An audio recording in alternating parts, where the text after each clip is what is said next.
Hello and welcome again to our book, The Secret in the Old Attic, Nancy Drew Mystery Story. We're on chapter 7 today. Chapter 7. It's titled Black Widow. A reminder, permission to post an audiobook version of this book to YouTube granted on 3/27/2020 by Penguin Random House Books for use with Voice Piers Junior Elementary until 6/30 of 2020. Black Widow. Nancy raced upstairs 2 steps at a time. Susan was in her bed, cowering under the covers. Thank goodness she's all right, Nancy thought, and sped on to the attic. Who's up there? She called. Me, Effie.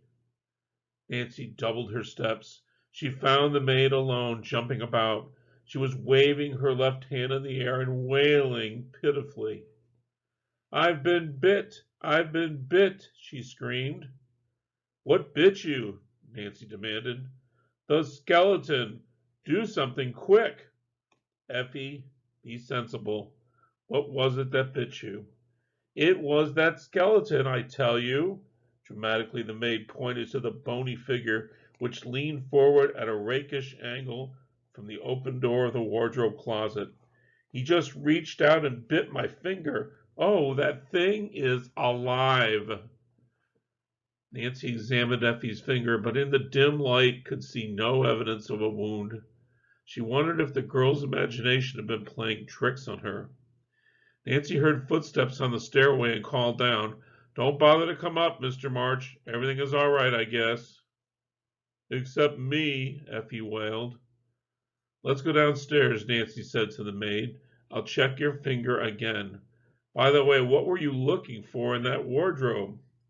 Some clean linen to change the beds. There's hardly any in the house. Oh, my whole arm hurts now.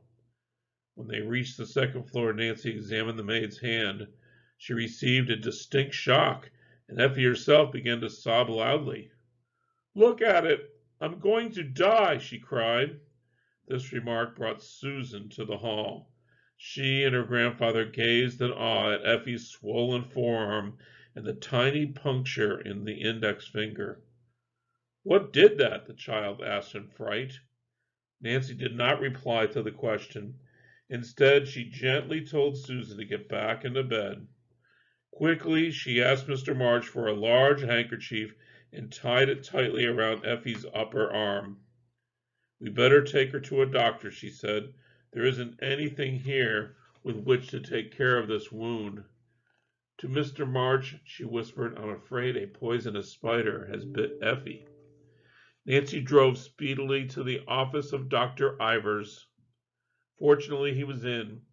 He confirmed Nancy's diagnosis, adding that the spider probably was a black widow. One rarely finds them in this part of the country, he said, getting a hypodermic needle and filling it with an antidote. By now, Effie looked and acted quite ill. The physician patted her shoulder and tried to keep the girl's mind off herself. He said, There's another dangerous spider, the tarantula, but that isn't native to these parts either. Oh, Effie began to moan, saying she knew her young life was over. Nonsense, said Dr. Ivers. Fortunately, Miss Drew put the tourniquet on, and you won't suffer as much as you might have otherwise. You'd better keep quiet for a couple of days, though. How am I going to do my work? Effie asked. Don't worry about that, Nancy spoke up quickly. I will help you. The doctor gave Nancy instructions for taking care of Effie and told the patient not to be alarmed. He also advised that the old house be searched thoroughly for the Black Widow spider. I believe I'll go home and get Mrs. Gruen, Nancy told Effie as they drove off. She could come out for a few hours to help us. The Drews' housekeeper was glad to be of assistance. As soon as they reached the March home, she and Nancy went immediately to the attic, carrying an insecticide spray gun and a broom. There they brushed down dozens of webs and caught every spider they could locate. We found none except the common house variety, Nancy sighed. Where could the Black Widow have crawled to? I'm not going to let you stay here unless we find it, Hannah Gruen said firmly. Nancy tried to dispel the woman's fears by saying Effie must have scared him off, but she was worried. Perhaps an intruder had left the deadly spider there as a warning. The most likely person was the one who had stolen Phip March's original music. Was he Ben Banks? I must write to the publisher of Song of the Wind at once for the address of Ben Banks, Nancy determined. In all the excitement, I completely forgot him. Oh, said Hannah Gruen suddenly. Crack! Her broom came down with a whack on a spider which had just crawled from beneath the wardrobe, and Nancy used the spray gun. It's the Black Widow, Nancy cried jubilantly. Now you'll have nothing to worry about. Unless there's more of these poisonous creatures up here, declared Mrs. Gruen. She agreed, however, that it probably would be safe for Nancy to stay, but cautioned her to be extra careful. While the housekeeper prepared supper, Nancy hurriedly wrote a note to the publisher of Song of the Wind. Then she went to make Effie comfortable. The maid was feverish and declared her arm itched dreadfully. When she finally dropped off to sleep, Nancy tiptoed away to see that Susan was all right.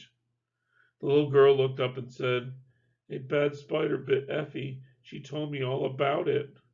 Nancy was provoked to learn that the maid had told the story to Susan, but she merely smiled. That's right, Susan, but only good spiders live around here. The bad one is dead now. To get the child's mind off the unfortunate subject, she told her about the funny antics of the jumping spiders and the flying variety. Some of them are just like trapeze performers in a circus, Nancy explained. They spin a thread and then let the wind carry them through the air. Sometimes they go all the way from shore to a ship at sea. Ooh, that kind of spider would be lots of fun to watch, Susan remarked, her fears gone now. Hannah Gruen brought up a tray of food for the little girl. Nancy decided that while Susan was eating supper, Mr. March might sit with her, and she would drive Hannah home. When they reached the Drew house, Bess and George were just leaving. Where in the world have you been, Nancy? George remonstrated. We thought something had happened to you. How about having dinner at my house and telling us about your new mystery? Nancy thanked her, but explained that she could not accept the invitation. Bess exclaimed in horror when she heard about the Black Widow episode.